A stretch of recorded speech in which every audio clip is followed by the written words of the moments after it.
Les grandes voix d'Europe 1. Pierre de Villeneuve.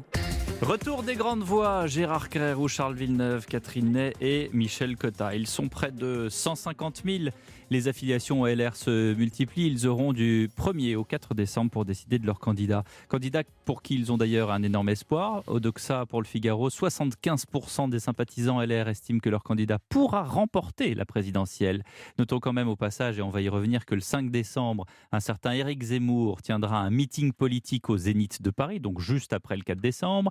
Autre avènement, celui d'un homme fort des LR à la tête des maires de France. David Lisnard, maire de Cannes, pourrait bousculer les codes. Les LR ont le vent en poupe, le sourire aux lèvres. Est-ce qu'ils ont raison ? C'est le réveil de la droite. Il y a eu quand même une sorte de passage à vide, je dirais, de la droite. Quand je dis la droite, je veux dire la droite LR, la droite qu'on appelle par ailleurs de gouvernement ou républicaine, etc. Disons qu'on met à part. Eh bien, il y a un réveil militant. On a vu qu'ils ont doublé, avec les inscriptions, en gros, ils ont presque doublé le nombre des militants, de 75 000 à 150 000. Des débats relativement intéressants. Je pense que celui de demain sera sans doute le plus intéressant. D'abord parce qu'il sera sur Europe 1 aussi et sur CNews. Oui. Mais c'est surtout, je dis ça, c'est une blague, ça. La vérité, c'est qu'il sera le plus intéressant parce que c'est le dernier. Donc c'est celui non, qui a... c'est le troisième. Il y a encore un. France 2. Donc ça ne sera pas le plus intéressant. Non, Gérard, l'apothéose sur France 2 avec Léa Salamé. Il y a un réveil. Pourquoi il y a un réveil ? Parce que pour une fois, moi j'entends une petite musique d'une droite qui parle à droite. D'habitude, j'entendais la droite, elle parlait gauche un peu, elle parlait centre, j'entendais jamais une droite qui assumait des propositions de droite. Et là, la droite, je parle de tous les candidats, Madame Pécresse parle à droite, Monsieur Bertrand parle à droite, et puis la révélation Ciotti, dont on a souligné... Mais il faut reconnaître d'ailleurs que Ciotti est pour quelque chose, justement. Mais en tout cas, la droite parle à droite. Ciotti a toujours parlé à droite. Il a parlé très à droite. La révélation Ciotti, c'est effectivement que non seulement il a parlé à droite toujours, il a donc la constance et en plus, il a un peu entraîné les autres. Non, il a inoculé le virus de la droite réelle à ses autres partenaires. Pardonnez-moi, mais c'est Zemmour qui l'a. Donc c'est oui, en fait, tout le monde a joué, mais... Catherine Ney. Oui, non, c'est pas Zemmour. Moi, je ne suis pas d'accord avec toi. Moi, je dirais que c'est Ciotti. Oui, mais Valérie Pécresse a été aussi sur cette ligne vis-à-vis de l'immigration. La droite est à droite.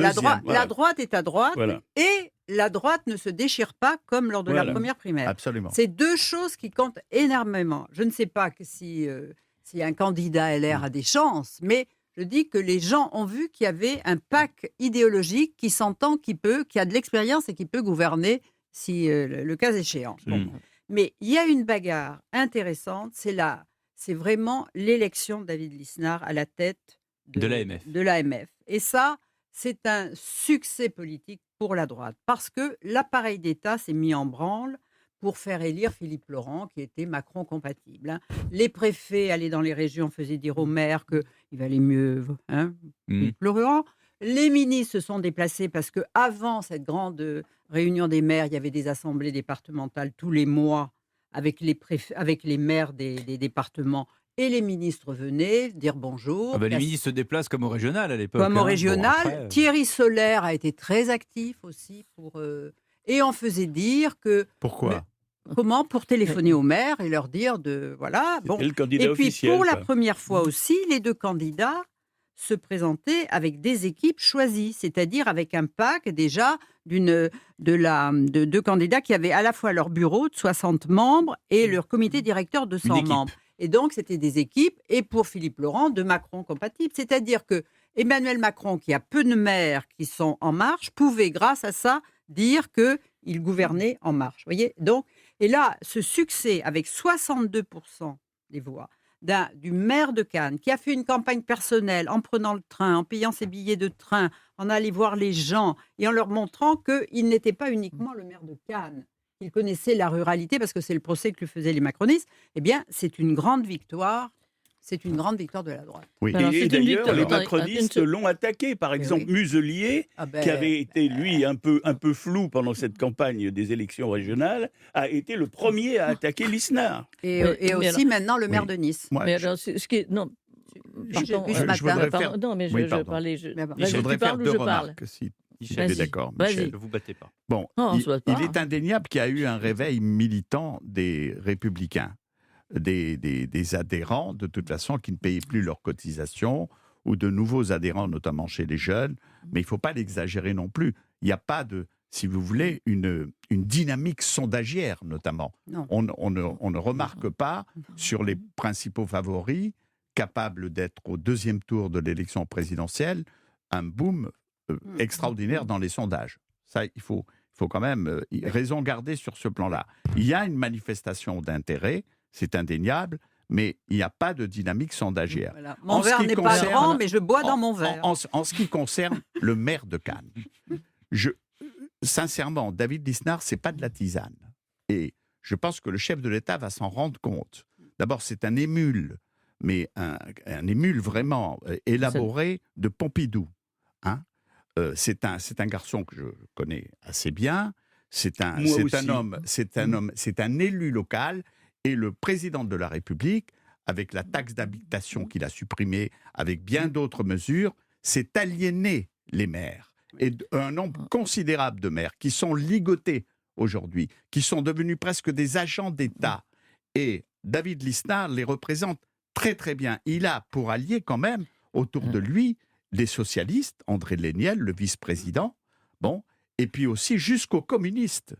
Et c'est en cela que je dis que c'est pas de la tisane, parce qu'il va se faire connaître, il va faire connaître ses idées du grand public, c'est-à-dire des Français. Michel Cotta.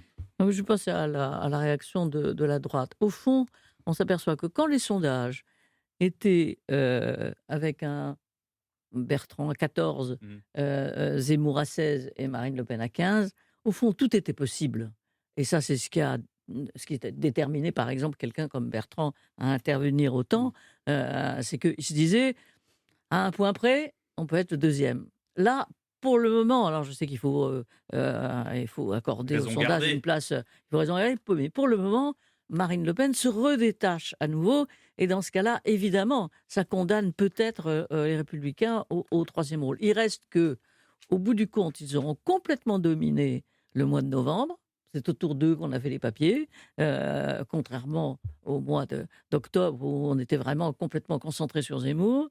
Et donc, quelque part, ça apparaît comme un parti encore de gouvernement, mais il n'y a pas d'incarnation. Donc, il n'y a pas d'incarnation. Alors, le PAC, moi, je suis d'accord. Pas encore. Il faut attendre le 4 décembre pour l'incarnation. Voilà, d'accord, mais je ne suis pas sûr que dans les 5, il y ait une incarnation possible. Une incarnation forcée. Mais ils ont un atout, Michel. Certes, ce que tu dis, comme c'était le mot préféré de Louis XI, certes. Oui. Mais il y aura un seul candidat, des 5. Il y aura un seul candidat le 4 décembre au soir. Et c'est un atout. Parce que là, pour l'instant, les sondages, auxquels tu faisais allusion à juste raison, sont disséminés entre les différents candidats. Tout ça sera regroupé. Et puis il y a aussi une grande incertitude, il y a aussi une grande incertitude, c'est quand même qui a adhéré, quels sont les nouveaux adhérents et vers qui. Et comme le disait Catherine Ney, il ne s'écharpe pas, donc du coup il y a une forme de cohésion et c'est très important. Un mot avant la pause, si j'ai bien compris, je voudrais juste dire un mot, on revient. On a pensé à un moment donné que le match pouvait être plié. Il y avait donc le match avec Zemmour et Marine Le Pen, et que les Républicains, quelque part, ne seraient pas. Les Républicains reviennent dans le jeu avec leur candidat ou leur candidate, je ne sais pas laquelle, et tout restera possible après le 5 décembre pour le deuxième tour. C'est-à-dire qu'on peut avoir soit Marine Le Pen, soit Zemmour, soit le candidat ou la candidate des Républicains. Et ça, ce n'était pas évident il y a encore quelques mois. Une pause et les grandes voix reviennent dans un instant. Les grandes voix d'Europe 1. 10h, 11h. Pierre de Villeneuve. De retour sur le plateau des Grandes Voix avec Michel Cotta, Catherine Ney, Gérard Carrérou et Charles Villeneuve. Vous avez ce sondage Doxa pour le Figaro et parmi les candidats à l'investiture des Républicains, il y a ce sondage en termes de pourcentage de bonne opinion. Celui qui arrive en tête, c'est Xavier Bertrand, 42% pour l'ensemble des Français, 86% pour l'ensemble des Républicains. Il y a eu pas cette passe d'armes, mais disons cet échange, ce tête-à-tête extrêmement, violent hier sur les terres du Nord entre Emmanuel Macron et Xavier Bertrand. Xavier Bertrand qui se pose comme étant le principal adversaire d'Emmanuel Macron, c'est ce qu'il a encore dit hier. Oui, ça aide plutôt, moi je trouve que ça aide plutôt Xavier Bertrand que le président soit allé le voir sur ses terres, parce qu'au fond, on a l'impression que c'est aux yeux du président de la République, le premier des adversaires à l'intérieur. Et du coup, il a volé, républicain. J'allais dire, la vedette à Marine Le Pen qui disait aussi que c'était son Oui, c'est principal ça. adversaire, à Du coup, d'autres qui en disaient que c'était son effet, principal Donc, adversaire. au fond, c'est une bonne opération pour Xavier Bertrand. Mais il a toujours fait la course en Gérard tête, Ferrero. depuis qu'il est parti avant les autres. Même si il a jamais plié le match, comme on dit. Le Mais deuxième, c'est il a- Michel mais il a Barnier. toujours d'ailleurs. été en il a tête. toujours été en tête tout au long de ces derniers mois. Ça veut quand même dire quelque chose. Donc il est quand même, il me semble, il est quand même plutôt le favori de la compétition qui va avoir Oui, lieu dans mais quelques Gérard, semaines. n'oublions pas quand même que ce sont les adhérents des LR Bien qui sûr, vont voter. bien là. sûr. C'est un vote interne, c'est pas le vote des Français pour Catherine l'instant. Oui, moi je sens rien du tout. Alors c'est vrai, non mais c'est vrai, Si. mais non, mauvais non, signe. non, Si, elle a parce raison. que mais parce que dans Elle a ces raison. deux émissions, par exemple, à la première émission, j'avais trouvé que Michel Barnier était un peu, j'attendais mieux. Il Bon. manquait de tenue. Mais, Oh. mais la deuxième émission, chacun a eu son moment avec tout d'un coup de l'autorité. C'est-à-dire, on cherche celui qui a le fluide, le fluide de l'autorité. Bon, et moi je dirais que chacun a son moment, voyez. Bon, Oui. Merci je pour me ce dis- moment. Merci Mais pour Mais ce il y en moment. a un qui peut être le faiseur de roi, c'est Ciotti. Parce que s'il est lui-même, ou il est lui-même dans les deux qui restent en lice pour le deuxième tour, Éric Ciotti, Mais pour l'instant, alors, dans les deux débats, oui, il a été ou lui-même. il est celui, donc l'un des finalistes, ou il est en troisième position, et il peut être C'est celui ça. qui apporte son concours, Oui, et qui ceci étant, sera le faiseur de roi. Michel Cotta. Ciotti, il marque au fond la difficulté des Républicains, c'est la difficulté d'avoir un espace. Parce qu'au fond, il a dit qu'il se replierait au deuxième tour éventuellement pour Éric Zemmour.